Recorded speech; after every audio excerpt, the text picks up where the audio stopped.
Sachez ceci. Lorsque c'est à toi de parler à la porte et tu refuses de le faire, sache que d'autres aussi ont le feu comme toi. Tu n'es pas le seul à avoir le feu sur ta tête. Et tu n'es pas le seul à avoir l'onction et la puissance de Dieu. Dieu va donner ton travail à quelqu'un d'autre parce que Dieu ne perd pas le temps. La Bible dit rachetez les temps car les jours sont mauvais. C'est pourquoi la Bible dit que la parole est allée auprès des siens. Les siens ne l'ont pas reçue. Elle est allée auprès de quiconque. Lorsque Dieu t'appelle à faire quelque chose, tu ne le fais pas. Dieu va donner cette mission à quelqu'un d'autre. Lorsque tu es Saoul, tu ne comprends pas. Il va chercher David. Frères et sœurs, sachez que vous n'êtes pas les seuls à avoir des expériences spirituelles. Vous n'êtes pas les seuls à recevoir le feu dans la prière.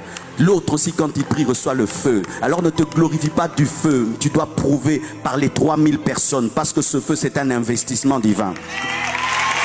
Dieu te donne le feu pour 3000 personnes. Il ne te donne pas le feu pour que tu puisses dire que ton feu est plus grand que les autres. Ce n'est pas ça l'importance. Ce qui est important, c'est le résultat de ce que tu as reçu. Tu reçois des onctions sur des onctions. Qu'est-ce que tu en fais? Vous tombez et vous vous relevez. Vous retombez et vous vous relevez. Mais il n'y a rien. Vous faites de nous des judokas. Lorsque vous tombez et vous relevez, sans qu'il y ait rien, nous devenons des judokas et des ceintures noires spirituelles. Et les gens disent, mais tu es tombé, il n'y a rien. Mais lorsqu'on vous verra tomber, vous relever, vous déclenchez des réveils, vous amenez des hommes à Dieu. On va dire, il a reçu la puissance du Saint-Esprit. Je prie que tu sortes, je prie que tu ailles au marché, que tu ailles dans le métro, que tu ailles dans ta famille, que tu ailles en province, que tu viennes en Afrique et que tu viennes prêcher la parole. Il est temps que tu puisses aller à la porte.